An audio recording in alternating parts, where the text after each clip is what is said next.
ළමයි දැන් අපි එක්ස්පෝස් කරන මේ ඩාර්ක් රූම් එකේ ඉන්නේ. දැන් ඔයගොල්ලෝ වෙනවා මේ රතු පාටයි කියලා. මොකද මගේ ජනේල දොරවල් ටික ඇරගහම සුදු පාටයි. හරියටම එළියයි.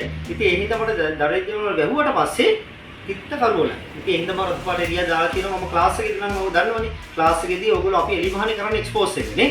ඩාර්ක් රූම් හදන්න ඕනේ නෑ. නමුත් මෙතන ගොඩක් එළියයි ජනේල ඇරිහම ඒ හින්දා ගැහුවට පස්සේ තිත්ත කරුවල. ඒ හින්දා මම රතු ලයිට් දාලා තියෙන්නේ. ළමයි මම අද කියන්න ගියේ ඔයගොල්ලන්ට සාමාන්‍යයෙන් රහසක් තේරෙනවද?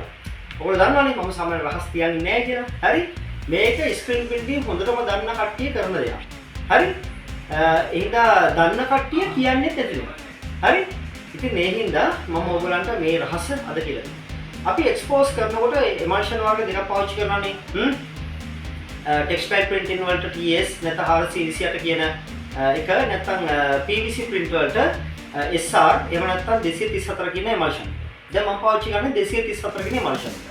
ළමයි දැන් මගේ මේ කිලෝ එකේ භාජනය දැන් මේ කිලෝ එකේ භාජනය දැන් අග තියෙන්නේ. කිමිකල් ටික අග තියෙන්නේ. දැන් මම සාමාන්‍යයෙන් කිලෝ එක තිබ්බට මම ගන්න කිලෝ 5 බකට් එක. හරි? එතන කිලෝ 5 බකට්. right? මේ දැන් කිලෝ 2ක් විතර එකකින් අරන් තියෙනවා. 3ක් විතර අරන් තියෙනවා. තව කිලෝ 2ක් තියෙනවා. දැන් මම මේක දානවා අපේ බකට් එකට. හරි?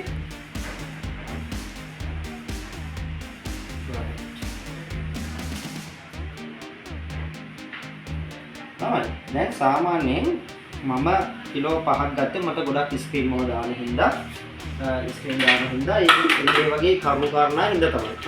තමයි. හරි? මේකත් අරගෙන. හරි දැන් මේ අපි ගත්තු එමල්ෂන් එක අපි අරිනවා වහනවා සතියක් වගේ යනකොට විතරම හුලං වලට මේ ඒක නිරාවරණය වෙනවා හුලඟට. ඒ වගේම අපි කෝටර් එකට දාලා කෙමිකල් දාලා ඉවර වෙලා ආයෙ අපි ඇඟිල්ලෙන් උගුරලා මේකට දාගන්නවනේ නේ අපි සිත් කරන්නේ නෑනේ. ඉතින් නිතරම කෙමිකල් එක හුලඟට නිරාවරණය වෙනවා වාතයට නිරාවරණය වෙනවා. හරි? එතකොට මේක ටිකක් ඝන වෙන්න බලනවා. හරි? ඒ වගේම මේ එක්ස්පයර් වෙන්න බලනවා. මේ ඉක්මනටම මේ කෙමිකල් එක එක්ස්පයර් වෙන්න බලනවා. මොකද මේක දාලා තියෙන කෙමිකල් ආලෝකයට සංවේදී කෙමිකල්. හරි? ආලෝකයට සංවේදී මේක හරිම සංවේදී කෙමිකල් එකක්. මේක ඉක්මනට සවුත් වෙන්න බලනවා. ටික කාලයක් කරනකොට නිකන් ඔයාට එක්ස්පෝසින් ටයිම් මදි වගේ දැනෙන්න පුළුවන්. විනාඩි 6ක් තිබ්බ ස්පීඩ් එක විනාඩි 7ක් කතාමාරක් කියන්න වෙනවා සමහර කාලට. අන්න ඒ වගේ වෙනකොට පුංචි රහසක් තියෙනවා ළමයි කරන්නේ. right. ළමයි ඒකට කියනවා ළමයි ඇමෝනියම් ඩයික්‍රොමේට් කියලා. ඇමෝනියම් ඩයික්‍රොමේට්. නම හොඳට මතක තියාගන්න ඇමෝනියම් ඩයික්‍රොමේට්. මොනවද? මේක තැඹිලි පාට කැට වශයෙන් තියෙන්නේ. right. මම මේකෙන් කැට දෙක තුනක් ගන්නවා. හරි? පේනවද දැන්? පේනවද? කැට ඒක රතු පාටයි මේකයි. ළමයි මේකත් රතු පාටයි. චුට්ටක් මේක පේනවනේ. දැන් පේනවද තැඹිලි පාට? right. ඔය තියෙන්නේ. හරි. ඔන්න දැන් මම මේක පොඩ්ඩක් කුඩු කරගන්නවා. හරි? ඒක පොඩ්ඩක් කුඩු කරගන්නවා.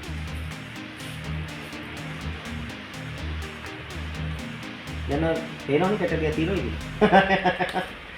right.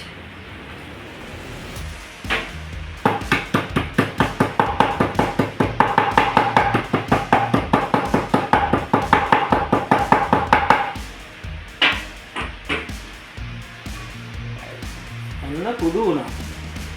කුඩු වුණා. right මෙන්න මේ කුඩු වුණු ටික දානවා අපි කෙමිකල් එකට. right.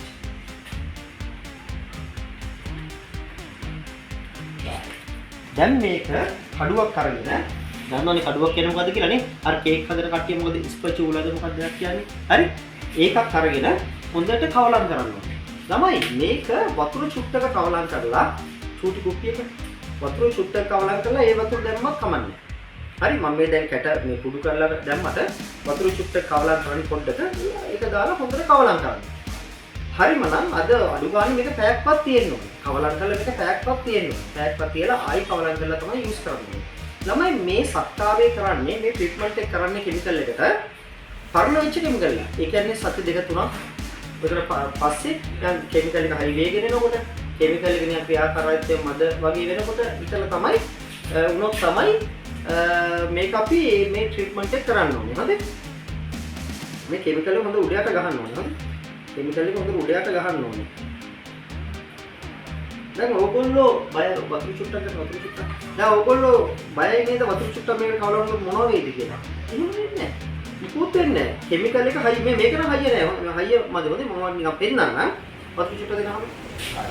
මේ වතුර. right? ඕගොල්ලන්ට වතුර ගන්නත් පුළුවන් නැත්නම් H2O කියන එක ගන්නත් පුළුවන්. right? අන්න මේ පොඩ්ඩක් දාන්න ඕනේ. වතුර පොඩ්ඩක් දාන්න. right? right. දැන් ඔයගොල්ලන්ට වතුර නැත්නම් H2O ගන්න පුළුවන්. H2O ඔයගොල්ලන් ගෙවල් ගන්න නැත්නම් කියන මම ආතරින් ගන්න. right? ඔන්න හොඳට කවලන් කරනවා. right. මෙව සාමාන්‍යයෙන් ගන්න අය කියලා දෙන්නේ නැහැ. ස්ප්‍රින්ටිං කරන හැමෝම දන්නේ නැහැ. හරි? right. බෙඩ්ඩෝ දන්නවා. මේ කියන්නේ පරණ මිනිස්සු එහෙම දන්නවා කියන සීන් එක. හරි? right. දැන් මේක පැයක්වත් තියෙනවා. පැයක්වත් තියලා ඊට පස්සේ ආයි කවලන් කරනවා. කවලන් කරලා තමයි ගන්නවා. right? ඉතින් ආබලේ හොඳ මේ එහෙනම් මේක මම හිතනවා ඔයගොල්ලන්ට වැදගත් වීඩියෝ එකක් වෙන්න ඇති කියලා. ඉතින් මගේ YouTube channel එක ඔයගොල්ලෝ subscribe කරන්න. ඒකේ තියෙනවා ගොඩක් වැදගත් ස්ක්‍රීන් වලට වැදගත් ගොඩාක් වීඩියෝස් තියෙනවා මගේ YouTube එකේ. හරි? subscribe කරන්න. අර ගාන්ටාරයක් තියෙනවා. ගාන්ටාරේ පොඩ්ඩක් ඔබන්න. මොකද ඒකට කියන්නේ කියලා මේ bell icon එක. bell icon එක touch කරන්න. හරි? ඔන්න ඉස්සරහට මම තවත් වීඩියෝස් දානවා බලන්න. හරි? මේ වීඩියෝ එකට ඔයගොල්ලෝ කැමතිද? ඔයගොල්ලන්ට හිතෙන්නේ මොනවද? අනිවාර්යෙන් කමෙන්ට් එකක් දාන්න. හරි? right? එහෙනම් bye.